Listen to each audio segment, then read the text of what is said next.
మీ ఇంట్లో మొదటి కోటీశ్వరుడు మీరే అవ్వాలనుకుంటున్నారా? ఈ ఫైనాన్షియల్ వెబినార్ లో ఇప్పుడే జాయిన్ అవ్వండి. నమస్తే. India's largest digital media network Suman టీవీకి స్వాగతం. ప్రస్తుతం మనతో ఉన్నారు మోటివేషనల్ స్పీకర్ ఆకేల రాఘవేంద్రరావు గారు. సార్ నమస్తే. నమస్తే అండి. సార్, ఇప్పుడు మామూలుగా ఏదన్నా కష్టం వచ్చినా, భరించలేని బాధ వచ్చినా అనిపిస్తుంది, ఏం ఏం కర్మరా బాబు ఇది.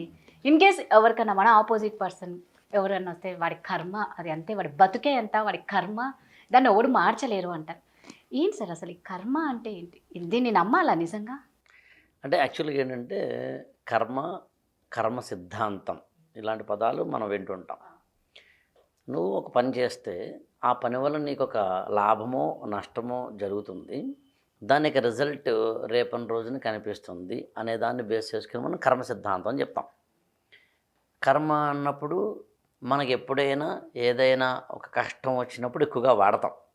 కానీ నేనేమంటానంటే దీన్ని కనుక పర్సనాలిటీ డెవలప్మెంట్ పాయింట్ ఆఫ్ వ్యూలో కనుక అర్థం చేసుకున్నా, లేదా ఓవరాల్గా అసలు కర్మ సిద్ధాంతం అంటే ఏంటి, దానికి మళ్ళీ ఇంకా మీరు అడగలేదు కానీ జన్మలు కూడా పూర్వజన్మలో చేసిన అంటారు పాపం, ఏ జన్మలో ఏం చేసిన పాపము కదా, ఏ జన్మలో ఏం చేసిన పాపము ఇప్పుడు మనకి అంటుకుందండి అంటుంటాం కదా. దీని అంతటినీ ఎందుకు తీసుకొచ్చారు అన్నప్పుడు నేను ఒక 4 స్టెప్స్గా చెప్తాను. స్టెప్ నెంబర్ 1, అసలు ఈ కర్మ లేదా కర్మ సిద్ధాంతం, జన్మ సిద్ధాంతం అంటే ఏంటి? సింపుల్గా చెప్పాలి అంటే, నువ్వట ఒక పని చేస్తావు, చేసిన ఆ పనికి ఒక రిజల్ట్ ఉంటుంది, ఆ రిజల్ట్ నువ్వు అనుభవించాలి. నువ్వు మంచి పని చేస్తే మంచి రిజల్ట్ వస్తుంది, అదే అనుభవిస్తావు. చెడ్డ పని చేస్తే చెడ్డ రిజల్ట్ వస్తుంది, అదే అనుభవిస్తావు. అయితే అందరం కూడా మంచి దగ్గర పెద్దగా లాక్ అవ్వం, ఎందుకంటే ఎవడైనా హ్యాపీయా మరి మిఠాయిలు పెడితే హాయిగా ఉంటుంది, మొట్టికాయలు కొడితేనే తేడా కొడుతుంది. అందుకని మనం ఏం చేస్తాం, చెడ్డ దగ్గరికి వచ్చేసరికి మనం ఏమంటున్నామంటే పూర్వజన్మలో నువ్వు చేసుకున్న పుణ్యమో పాపమో ఈ జన్మలో వస్తుంది, లేదా ఈ జన్మలో చేసుకున్న పుణ్యమో పాపమో ఈ జన్మలో, ఇది కదా.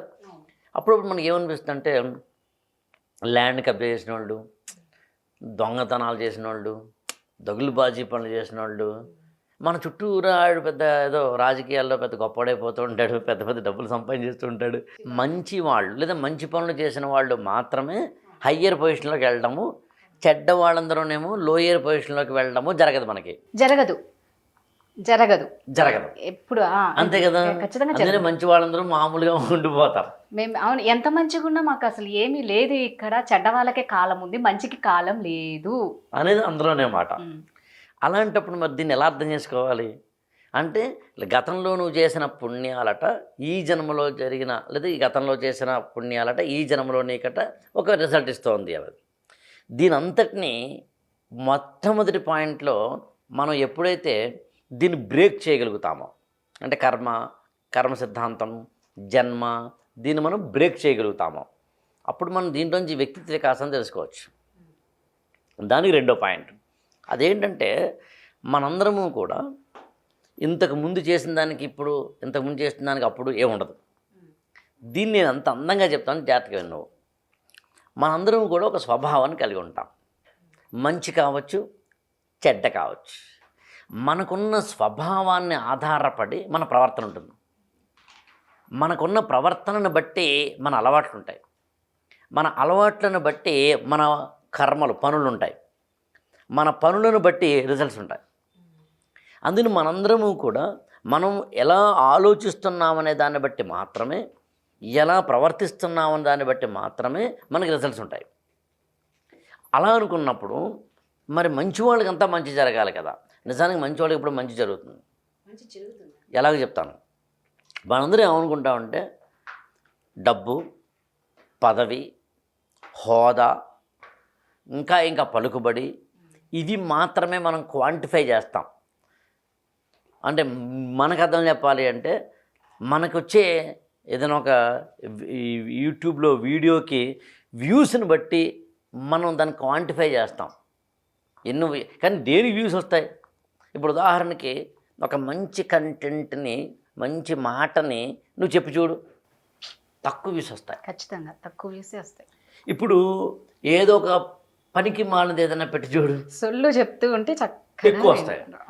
దీని అర్థం అందరం కలిసి చెడ్డది, సొల్లుది, పనికి మాలినది మంచి అందామా? కాదు. ఇదే ఖచ్చితంగా కర్మ సిద్ధాంతమైన జన్మ సిద్ధాంతమైన మనిషిని అర్థం చేసుకోమని చెప్పేందుకు మన ప్రాచీన ఋషులను ఎవరన్నా ఇచ్చారు. కాబట్టి ఇక్కడ ఉదాహరణకి ఏదైనా ఒక 30 కేజీల చెత్త గార్బేజ్ని తీసుకుని వేయింగ్ మిషన్ మీద పెడితే 30 కేజీ తూగుతుంది. నీ చేతికున్న ఉంగరాన్ని తీసుకుని బంగారపు ఉంగరాన్ని తీసుకుని అదే వేయింగ్ మిషన్ మీద తూయిస్తే నాకు తెలిసి గ్రాములో కాసులో నాకు పెద్దగా లెక్క తెలియదు, కానీ మొత్తం మీద 2-3 గ్రాములు ఒక కాసో ఏదో చెప్తుంది అది. ఇప్పుడు 30 కేజీల కన్నా గ్రాము తక్కువ కాబట్టి ఈ బంగారం కన్నా చెత్త గొప్పదందామా? కాదు. అందుకు ఏం చేశారంటే కర్మ సిద్ధాంతాన్ని మాత్రమే చెప్పకుండా దాంతోపాటు చాలా అల్లి చెప్పారు యాక్చువల్గా. దానికి ఉదాహరణకి ఒక బిచ్చగాడు ఉన్నాడు. బిచ్చగాడు ఉన్నప్పుడు ఒక 3 దానం చేశారు అతనికి. మొదటి వాడేమో మామూలుగా రే పాపం అతను బాధగా ఉంది, అతని దగ్గర డబ్బులు లేవు, ఓ పని చేద్దాము, అతను చాలా మంచి సహాయం చేద్దాము అని చెప్పి హృదయపూర్వకంగా మనస్ఫూర్తిగా దానం చేశాడు అనుకుందాం మొదటివాడు.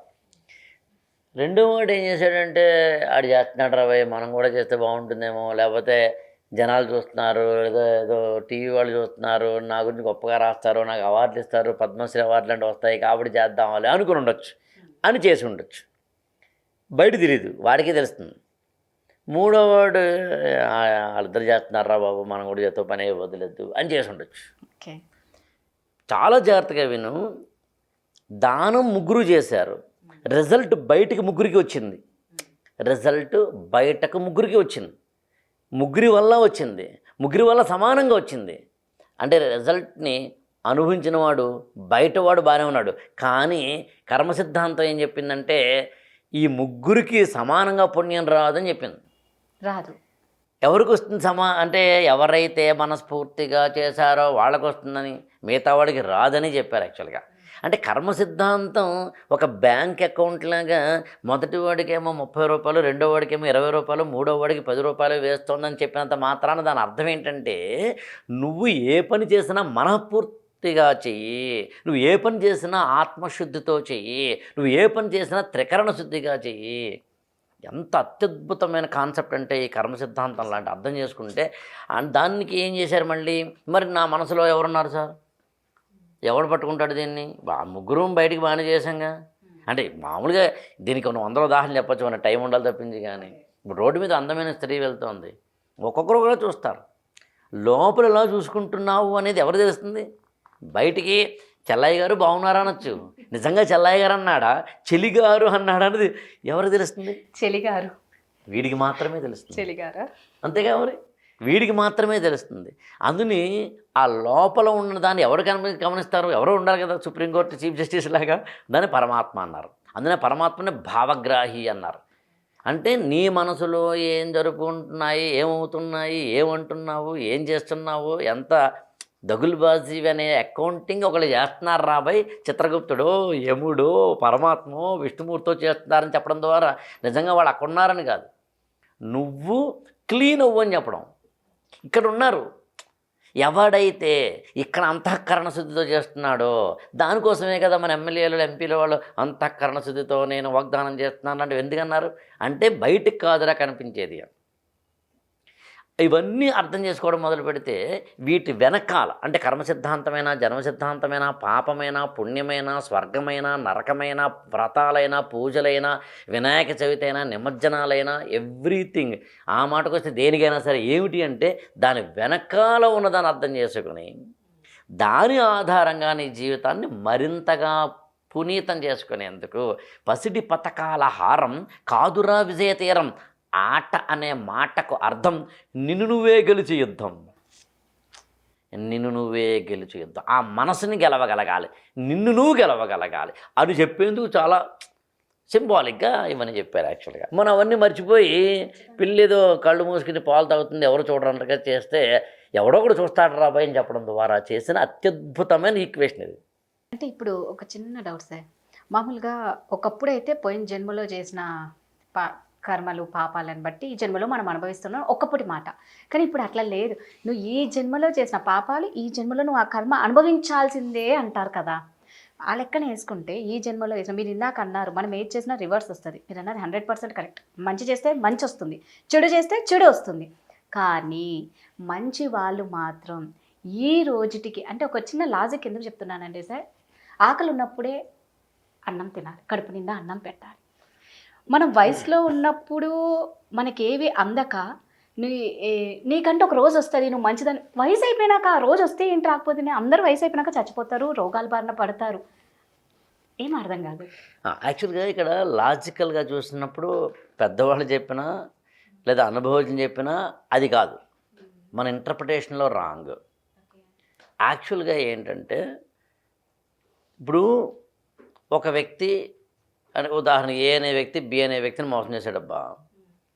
బి అనేవాడు అమాయకుడు, పాపం బలహీనుడు. అందుకని ఏ అనేవాడు బిని మోసం చేస్తే బి పాపం ఏం చేస్తాంలే అని వదిలేశాడు. ఇప్పుడు ఏకి ఏమర్థమైంది, నేను మోసం చేస్తే బతకచ్చని అర్థమైంది. అందుకని సిని మోసం చేస్తాడు. సిగాడు కూడా ఏ కన్నా బలహీనుడు అనుకుందాం, బిలాగా బతికింతేరా అనుకున్నాడు అనుకుందాం. ఆ తర్వాత ఏగాడు డీని మోసం చేస్తాడు. There will be a point, ఏదో ఒక రోజున ఒక రోజు వస్తుంది, తాడి తనేవాడు ఉంటే వాడి తల తన్నేవాడు ఉంటాడు.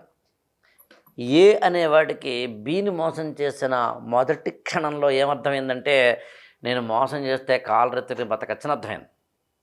బీని మోసం చేసినా, సీని మోసం చేసినా, డీని మోసం చేసినా ఏదో ఒక రోజున మోసగించాలన్న ప్రవర్తనలోనూ స్వభావంలోనూ ఉండిపోయిన వీడికి ఏదో ఒక రోజున నష్టమే వాటిల్లుతుంది. చిన్నప్పుడు మా అమ్మగారు వాళ్ళు కొన్ని కథలు చెప్పేవారు. వంగ కాడనైన నాడైనా చెప్పలేదే అని. మరి నువ్వు విన్నావులే తెలియదు. పిల్లాడికి 7 ఏళ్ళు 8 ఏళ్ళు వయసులో ఉన్నప్పుడు పక్కింటికి వెళ్ళి వంకాయలు వాటిని దొంగిలించి తీసుకొచ్చాడట. వాళ్ళ అమ్మ బలి తెచ్చేవరా అందట. ఆ తర్వాత వాడు 9వ తరగతి వెళ్ళినప్పుడు పక్కింటి నుంచి ఏదో ఒక కాకరకాయలో కూరగాయలు తెచ్చాడు. వాడు ఇంటర్మీడియట్ వెళ్ళేసరి పక్కన నుంచి ఏవో పెన్నులో పెన్సిళ్ళు లేకపోతే ఉంటాయి కదా, ఈ సెల్ ఫోన్లో తీసుకొచ్చాడు. వాడు డిగ్రీ అయిన తర్వాత అలా అంటే నెమ్మదిగా వాడికి దొంగతనం అలవాటైంది. దొంగతనం అనేది అలవాటైన క్షణంలో వాడు ఒక రోజున పోలీసులు పట్టుకుపోయారు. అప్పుడు అనుకుందట ఆమె, వంగ కాడనాడనైనా నేను వీడిని చెప్పుండాల్సిందే, మొక్కే వంగనది మానే వంగున. దాని అర్థం ఏంటి, what is that exact meaning? అరే బాబా, నువ్వు ఒకరిని మోసం చేస్తే ఒకరిని మోసం చేసి అని చెప్పి గొప్పవాడు అనుకుంటున్నావేమో, కానీ ఎప్పటికీ నువ్వు గొప్పవాడికి కావు. ఈ గొప్పతనం అవునా కాదు ఎవరు తెలుస్తుంది, నేను లోపల తెలుస్తుంది. ఇవాళ నువ్వు నమ్మినా నమ్మకపోయినా నేను చాలా ఓపెన్గా చెప్తున్నాను, ఎమ్మెల్యేలైనా సరే, మినిస్టర్లైనా సరే, ఐఏఎస్ ఆఫీసర్లైనా సరే, ఐపీఎస్లైనా సరే, ఎంత గొప్పవాడైనా సరే, ఎంత డబ్బున్నవాడైనా సరే, కీర్తి ప్రతిష్టలు సంపాదించిన వాడైనా సరే, అవార్డులు రివార్డులు సన్మానాలు సాలువాలు ఎన్ని పొందిన వాడైనా సరే, వాడు కన్నక లేదా ఆమె కన్నక ఇక్కడ రాత్రి పడుకునేటప్పుడు నగ్నంగా మనం చూసుకున్నప్పుడు మనల్ని మనం నేను చేసింది రైట్ అని చెప్పి మనకి మనం మార్కులు వేసుకునేలా పడుకుంటేనే గొప్ప పని. పక్కోడిని కన్నీటికి పక్క వాళ్ళని బాధ పెట్టి పక్క వాళ్ళ జీవితాలని లేదా మన జీవితాలని దుర్భరం చేసుకుని ఇది కానే కాదు. ఇవన్నీ క్లీనింగ్ చేసేందుకు ఇవాళ మనకి క్రిమినల్ ప్రొసీజర్ కోడ్ ఉన్నట్టుగాను, ఇండియన్ పెనల్ కోడ్ ఉన్నట్టుగాను, భారత రాజ్యాంగం ఉన్నట్టుగాను, కోర్టులు పోలీస్ స్టేషన్లు ఉన్నట్టుగా 1000 సంవత్సరాల కిందట లేవు. కాబట్టి పుణ్యం పాపం స్వర్గం నరకం లాంటివి ఎస్టాబ్లిష్ చేశారు, అంతే తప్ప ఒకటేం కాదు. అందుకని ఏ అనేవాడు బీనో సీనో మోసం చేసినంత మాత్రాన గొప్పవాడని, బి అనేవాడు అమాయకంగా కూర్చున్నాడు కాబట్టనే కాదు. కాకపోతే దాని అర్థం అని తిరగేస్తే అలా అని చెప్పి మంచి వాళ్ళందరూ కూడా నా బతికింతే అని అనుకోమని కాదు. That is different story. అది ఇంకో చోట ఎక్కడైనా డిస్కస్ చేద్దాం. ఇక్కడ మనం చెప్పాలనుకున్నది ఏంటంటే బాహ్య ప్రపంచం నుంచి కాదు, అంతర్గత ప్రపంచం. ఇక్కడ గెలవు. నువ్వు ఎప్పుడైతే ఇక్కడ గెలవడం మొదలు పెట్టావో అప్పుడు నువ్వు నీ జీవితాన్ని ఆనందమేం చేసుకుంటావు. ఎంతున్నా ఏమున్నా అది గొప్ప ఆనందమేం కాదు. అందుకని మన జీవితాల్లో మన లాజిక్కి అందనవి అందే వాటిని బేస్ చేసుకుని మనిషిని పునీతం చేసేందుకు ఇవన్నీ పెట్టారు తప్ప మరొకటే కాదు. హ్యూమన్ బీయింగ్ని ప్యూరిఫై చేసేందుకు ఇవన్నీ పెట్టారు. మనం ఏం చేస్తున్నాము ఏదో ఇల్లు అలుకుతూ ఏక తన పేరు మర్చిపోయినట్టుగా చివరికి మనం అసలు ఏంట్రా ఏమనుకున్నాం, అసలు ఎక్కడికి వెళ్తున్నాం మనం. ఇది సరదాగా ఒక చిన్న ఉదాహరణ చెప్తాను, చిన్న కథలాగా పెట్ట కథలాగా. ఒక అతను సన్యాసం తీసుకుందాం అనుకున్నాడట. ఓ 2 తుండుగుడ్డలు అంటే 2 టవల్స్ మనకు అర్థం చెప్పాలంటే తీసుకుని హాయిగా అడవికి వెళ్ళిపోయాడు. ఒకటేమో ఒంటి మీద ఉంటుంది, ఇంకోటేమో దండం మీద ఉంటుంది. ఆ దండం మీద ఉన్న ఆ టవల్ని ఎలక్కొట్టేసిందట. అరే రే ఎలక్కొట్టేసింది, ఏం చేద్దామని చెప్పని ఆ ఎలకని చంపేందుకు పిల్లిని తెచ్చుకున్నాడట. ఇప్పుడు ఈ పిల్లి ఏం చేస్తుందంటే ఆ ఎలకని చంపుతుంది కాబట్టి తుండుగుడ్డ బాగుంటుంది. పిల్లికి మరి పాలు కావాలి కదా, అందుకని ఒక ఆవుని పెంచుకున్నాడట. మరి ఆవుకి గడ్డి కావాలి కదా అని కుర్రాడిని పెంచుకున్నాడు. అంటే ఇప్పుడు ఆ కుర్రాడు ఏం చేస్తాడంటే గడ్డి తెస్తాడు, ఈ ఆవేమో గడ్డి తింటుంది, పాలు ఇస్తుంది, పాలేమో పిల్లి తాగుతుంది, పిల్లేమో ఎలకని కొట్టేస్తుంది, ఎలకని కొట్టేస్తే ఉన్న ఒక టవలు బాగుంటుంది. This is the position. ఈలోగా ఏం జరిగింది, ఆ పిల్లాడికి అన్నం కావాలంటే ఎలా, అందున ఊర్లో లేదా అడవిలో అలా అందంగా వెళ్ళిపోతున్న 25 ఏళ్ళ అమ్మాయిని పిలిచి, అమ్మ కాస్త మా అబ్బాయికి రోజు వండి పెడతావా అంటే దాందే ఉందయ్యా అందట. కట్ చేస్తే కొన్నాళ్ళకి వీళ్ళిద్దరూ శృంగారంలో పడ్డారు. అంటే నువ్వు సన్యాసం తీసుకోవడం కోసం 2 తుండుగుడ్డలతోటి అడవిలోకి వెళితే మళ్ళీ నువ్వు వెనక్కి వచ్చి సంసారంలో పడ్డావు అని. అయం పటాటోపం కౌపీన సంరక్షణార్థం అని సంస్కృతంలో శ్లోకం యాక్చువల్గా ఇది. అందుకని తుండుగుడ్డని కౌపీనం అంటే తుండుగుడ్డ, దాన్ని కాపాడుకునేందుకు మళ్ళీ తిరిగి సంసారంలో పడ్డామని. అందుకని మనందరం ఏం చేస్తున్నామంటే ఆడట తలకాయలు కొట్టేసి సంపాదించుకున్నాడట, ఈడేమో తలకాయలు కొట్టేసి సంపాదించుకున్నాడట. తలకాయలు కొట్టేసి సంపాదిస్తే మనం కూడా సంపాదించుకోవచ్చు అనే వెర్రి మూర్ఖత్వపు ఆలోచనలో ఉండిపోతున్నాం మనం. అందరం అలా తయారయ్యాం. దానివల్ల అది నేను గమనించలేదో, ఇప్పుడు యూట్యూబ్ వ్యూస్లో కూడా నేను ఎప్పుడు మొన్న రోజు కాలేజీకి వెళ్ళినప్పుడు ఆ కాలేజీలో నేను అన్నాను, యూట్యూబ్లో వీడియో కనుక వ్యూస్ రావాలంటే ఏం చేయాలి, అది డిజిటల్ మార్కెటింగ్ బేస్డ్ సెమినార్. దానికి నేనేం చెప్పాను, నువ్వు ఆశ్చర్యపోతావు, పెద్ద కష్టమేం కాదు, 2 పదాలు వాడితే చాలు అని. ఒకటేమో కాసుల గురించి, 2 కన్నీళ్ళ గురించి అని. అంటే డబ్బు ఎలా సంపాదించాలని పెట్టు, లేదా కన్నీరు. ఆ రోజు ఏం జరిగిందంటే రాత నన్ను ఆ రోజున తిట్టినప్పుడు అని ఇలా పెడతాను నేను, ఆయన కెమెరా క్యాప్చర్ చేస్తారు, నాకు జూమ్ చేసి కన్నీటి బొట్టుని పెడతారు, తమ్నెల్లో పెడతారు కన్నీటి వర్షం.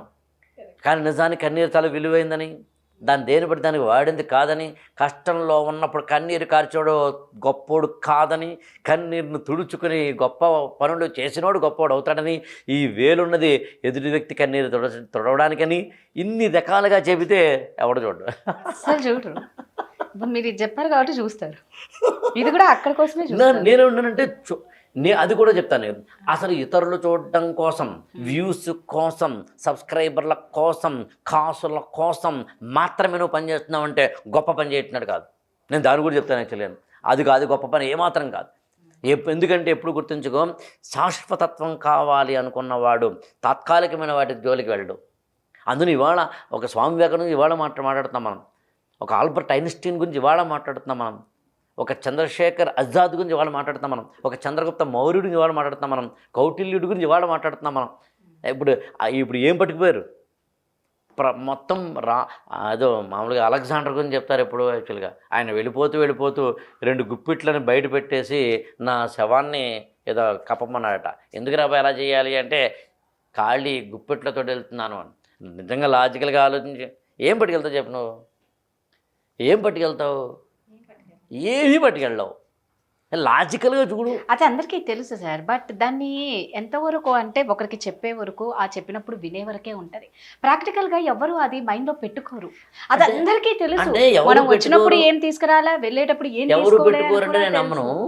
ఎందుకంటే నేనున్నాను మీ ముందు. అలా మీరు అలాగే ఉంటారా? నేను అలాగే బతుకుతున్నాను. అందరూ గర్వంగా చెప్పగలను. దానికి కావాలంటే కొంచెం ఈక్వేషన్ చెప్పగలను. ధర్మ అర్థ కామ మోక్ష. నువ్వు డబ్బులు సంపాదించదని ఎవరు అనలేదు, నీకు వ్యూస్ వద్దని ఎవరు అనలేదు. నా పాయింట్ నువ్వు క్యాచ్ చేయాల్సి బాగా అనుకోవడం వ్యూస్ మాట్లాడుతాను నేను మాట్లాడుతుంది డబ్బు సంపాదించని అనలేదు. నేను కదా నేను మాట్లాడుతుంది.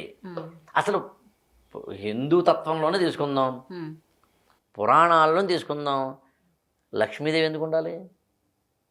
అదేంటిది అసలు? లక్ష్మీదేవి డబ్బు సంపాదించడం మొర్రు అని చెప్తుందండి. లక్ష్మీదేవి ఇంట్లో ఉండాలి నువ్వు కోరుకుంటున్నావు కదా. మరి డబ్బు సంపాదించదంటలేదు. తేడా ఎక్కడుందంటే, డబ్బు వద్దనుకోవడం ఒక జబ్బు, కానీ డబ్బే కావాలనుకోవడం కూడా జబ్బే. తేడా లేదు, చాలా తేడా ఉంది యాక్చువల్గా. ఈ డిఫరెన్స్ ఏంటన్నది ఎవరికి తెలుస్తుంది? ఇప్పుడు సిరివెన్నెల సీతారామ శాస్త్రి గారు ఉన్నారు, పాట దేనికోసం రాస్తామని అడిగితే పాట దేనికోసం రాస్తావని అడిగితే ఫస్ట్ చెప్పే మాట నా కోసం, నాకు నచ్చాలి. నాకు నచ్చడం అంటే అర్థం ఏంటి? నాకు నచ్చడం అంటే అర్థం ఏంటి? బిందాసుగా ఉంటానని కాదు, ఇష్టం వచ్చినట్టు ఉంటానని కాదు, ఎలా పడితే అలా రాస్తానని కాదు, ఎలా రాసినా తీసుకోమని కాదు. దాని విశృంఖలత్వం అంటాం, దాన్ని అనార్గనైజ్డ్ అంటాం, దాన్ని అరాచకం అంటాం. అలా కాదు. నేను రాస్తున్న ప్రతి అక్షరం చెక్కుకుంటా, నేను వాడుతున్న ప్రతి పదాన్ని అర్థం చేసుకుంటా. నేను ఇవన్నీ అర్థం చేసుకున్న తర్వాత పాత్రలేంటి, ఏ సంఘటనలో వస్తుంది, ఏ సన్నివేశంలో వస్తుంది, ఏ మ్యూజిక్లోంచి వస్తుంది, ఏ హీరోలోంచి వస్తుంది, ఏ హీరోయిన్లోంచి వస్తుంది, ఏ కథల్లోంచి వస్తుంది, ఏ దర్శకుడిలోంచి వస్తుంది, ఏ ప్రేక్షకుల్లోంచి వస్తుంది అని నా రూములో నేను కూర్చొని రాస్తున్న ఈ పాట కోట్లాది జనాల్లోకి వెళ్తున్నప్పుడు కోట్లాది జనాల్ని నాకు దృష్టిలో పెట్టుకుని నేను గెలుస్తూ, నిన్ను గెలిపిస్తూ, ఇది తేడా గురించి మాట్లాడుతున్నాను నేను. ఇది ఏంటంటే ఏం చెప్తాం? చెప్పడం చాలా కష్టం. అది కేవలం ఆస్వాదించదగ్గది మాత్రమే. అంటే ఏంటంటే చెప్పడం కష్టం. There is no equation. నేను కొన్ని వందల ఉదాహరణలు చెప్పగలను. యాక్చువల్గా అదే ఎన్ని ఉదాహరణలు చెప్పొచ్చు. నాకు తెలిసిన ఒక ఆయన యాక్చువల్గా జగన్ గురూజీ అని రోజు మధ్యాహ్నం రాత్రి 500 మందికి అన్నదానం చేస్తాడు ఆయన. రోజు 500 మందికి అన్నదానం ఉచితంగా. అదే దానివల్ల ఉచితం లేని ఉద్దేశం.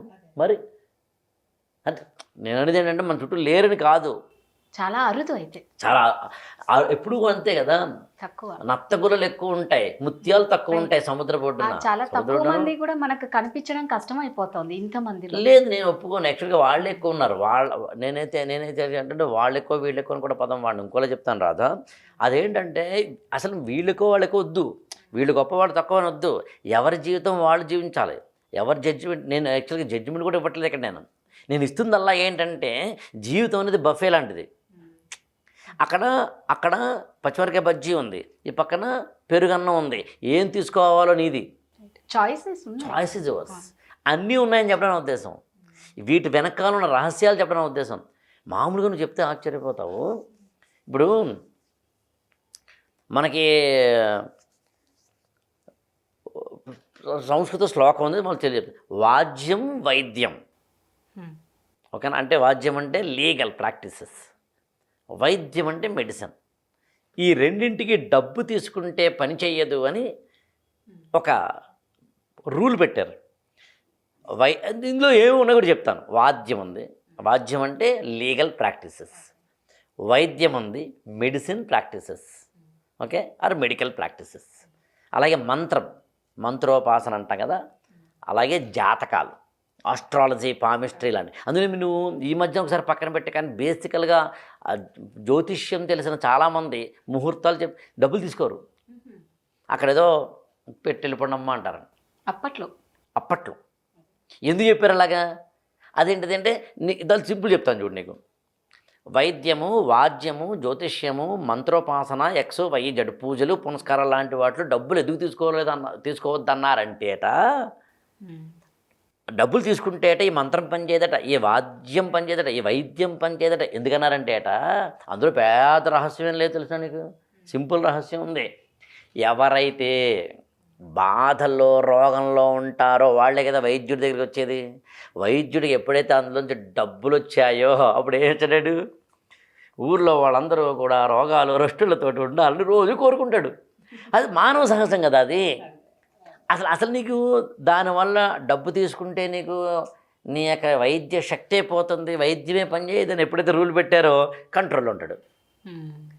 ఊర్లో ఏదో దెబ్బలాటేవో జరిగితే లాయర్ గారు, జ్యోతిష్యం, బలహీన మనస్కులు మాత్రమే జ్యోతిష్యం చూపించుకుంటారు. అంటే అందరినీ అంటలేదే నేను, నీ బలహీనత మీద ఆధారపడి నేను చెప్పాలి. అలాగే పూజలు, పునస్కారాలు, పంతులు గారండి ఎంతో కొంత అండి అంటాడు. కావాలంటే చూడండి, యాక్చువల్గా ఇంత అని అనరు. ఎందుకంటే ఎంతో కొంత అనడంలోనే డబ్బు మీద కన్నా పని మీదకి శ్రద్ధ పంపించడం అనేది. మానవ బలహీనతలు కానీ, మానవపరమైన రోగాలు, రొష్టులు లాంటివి బేసయి కానీ ఏవైతే ఉంటాయో వాటి దగ్గర డబ్బుని కట్ చేసే ద్వారా మనిషిని కంట్రోల్లో పెట్టడం కదా. అందుకు కదా ఇవన్నీ వచ్చినాయి. అంతగా అలాగే ఏవైతే నెగిటివ్స్ ఉంటాయో వాటిని పాజిటివ్గా చూడన్నారు తెలుసా నీకు? అంటే ఇవన్నీ నేను ఏం చెప్తానంటే ఎంత గొప్పదో హిందూ మతమను, భారతీయ తత్వమను, ఏదైనాను ఎత్తుపళ్ళు ఉంటే చాలా అదృష్టం అండి అన్న అదృష్టం మీకు. మెల్లకన్ను ఎంత అదృష్టమోనండి అంటారు. దొడ్డి కాళ్ళు, బొల్లి, అలాగే మొర్రి, గ్రహణం మొర్రి, ఇవన్నీ అదృష్టం అన్నారు. అంటే ఏవైతే బలహీనతలు నీకున్నాయో, లోపాలు నీకున్నాయో, వాటిని అందం చేసేందుకు, వాటిని ఆనందమయం చేసేందుకే ఇవన్నీ పెట్టారు. అలాగే మామూలుగా చవితి ముహూర్తాల ప్రకారం చవితి మంచిది కాదు, కానీ వినాయక చవితి, వినాయకుడు ఆ రోజే పుట్టాడు. మామూలుగా ముహూర్తాలు పెట్టినప్పుడు ఏమంటే రేపు చవితి అండి, ఎల్లుండి పంచమినాడు చేసుకోండి అంటారు. షష్ఠి మంచిది కాదు, సుబ్రహ్మణ్య స్వామి ఆ రోజే పుట్టాడు. అష్టమి నవమి అష్ట కష్టాలు అంటారు. అష్టమి నాడు కృష్ణుడు, నవమి నాడేమో రాముడు పుట్టారు. ఓకే, ఇప్పుడు ఏవైతే ముహూర్తాలకి పనిచేయమన్నారో అమావాస్య, దీపావళి అమావాస్య అన్నారు. అంటే ఇవన్నీ ఏం చెప్పదొచ్చాను నేను అంటే, మానవ జీవితాన్ని బ్యాలెన్స్ చేసేందుకు. అది ఇందా నువ్వు అన్నావు కాబట్టి డబ్బు సంపాదించద్దు అనలేదు, కీర్తి ప్రతిష్టలు సంపాదించద్దు అనలేదు, వ్యూస్ పెంచుకోవద్దని లేదు, సబ్స్క్రైబర్లు వద్దని అనలేదు. విన్ విన్ పాలసీ గురించి మాట్లాడుతాం కదా మనం. నేను గెలవాలి, నువ్వు గెలవాలి. దాన్ని అర్థం చేసుకునేందుకు ఈ సిద్ధాంతాలు చెప్పారని చెప్పడం నా ఉద్దేశం. దీని వెనక అంత కథ ఉంది అని చెప్పడం నా ఉద్దేశం. ఎంత ఇంకా సింపుల్ చెప్పి వదిలేస్తాను నేను. ఓ రాజుగారు ఉన్నారు, ఆయన కూడా బాడీ గార్డ్స్ ఉంటారు కదా. ఇంకో పక్కన దొంగ ఉన్నాడు, దొంగ కూడా బాడీ గార్డ్స్ ఉంటారు తెలుసా నీకు. అంతే కదా, రక్షక భటులే కదా. దొంగని పారిపోకుండా ఉండేందుకేమో రక్షక భటులు ఉంటారు, రాజుగారిని రక్షించేందుకేమో రక్షక భటులు ఉంటారు. దొంగని పట్టుకోవడానికి రక్షక భటులు, అంతే కదా మరి. వాళ్ళని కూడా అలా పెట్టారు మీరు. ఓకే. కానీ విచిత్రం ఏంటంటే ఎవరు అడిగారట, రాజుగారు మీ చుట్టూ కూడా రక్షక భటులే ఉన్నారు, దొంగగారి చుట్టూ కూడా రక్షక భటులు ఉన్నారు, తేడా ఏంటారు. అప్పుడు ఆ రాజు అన్నాడు, పెద్ద తేడా ఏం లేదయ్యా, నేను అవసరమైతే వీళ్ళని వెళ్ళిపోమనగలను, ఆడు వెళ్ళిపోమనలేడు. అర్థమైంది నీకు? అంటే నువ్వు ఏ బంధనాలు అయితే వేసుకున్నావో, నాకు పద్మశ్రీ వచ్చిందండి, వినమ్రంగా ఉండగలుగుతున్నావా, గొప్పగా ఉండగలుగుతున్నావా? నాకు డబ్బు వచ్చిందండి, వినమ్రంగా ఉండగలుగుతున్నావా, గొప్పగా చెప్పుకుంటున్నావా? అంటే నువ్వు దొంగవా రాజువా తేల్చుకో. Simple logic. ఇది అర్థం చేసుకుంటే చాలంటాను నేను. అంటే what I want to convey at the end of the day, ఈ ప్రపంచంలోకి నువ్వు ఎందుకు వచ్చావో తెలుసుకొని, ఈ ప్రపంచం నుంచి వెళ్ళిపోతున్నప్పుడు ఏం పట్టుకెళ్తావో తెలుసుకొని, ఏమి ఉంచేసి వెళ్తావో తెలుసుకొని, ఉండి పోవడానికి వెళ్ళావా, ఉండిపోవడానికి వచ్చావా అనే లాజిక్ నీకు అర్థమైతే లైఫ్ ఇంకొంచెం బాగుంటుందని. యాక్చువల్గా లైఫ్ ఇంకొంచెం బాగుంటుందని దానికన్నా ఈ డిస్కషన్లో నేను లైఫ్ నీ వల్ల ఇంకొంచెం బాగుంటుందని చెప్పడం నా ఉద్దేశం. నీకు నువ్వు బాగుంటుంది ఈ డిస్కషన్, ఇవాళ మన ఎపిసోడ్ డిస్కషన్ నీ వల్ల ఇతరులకు బాగుండడం గురించి. అట్లా నీ వల్ల ఇతరులకు బాగుంటుంది, అదే కదా. మొగుడు సపోర్ట్ ఉంటే పెళ్ళం, పెళ్ళం సపోర్ట్ ఉంటే మొగుడు, వాళ్ళిద్దరు సపోర్ట్ ఉంటే పిల్లలు, పిల్లల సపోర్ట్ ఉంటే అమ్మా నాన్న. ఇదే కదా ఫ్యామిలీ. మీరు అన్నట్లు ఏంటంటే అందరికీ అన్నీ తెలుసు, ఆ టైంకి వచ్చేసరికి ఎవరు దాన్ని పాటించలేరు. Super sir, thank you.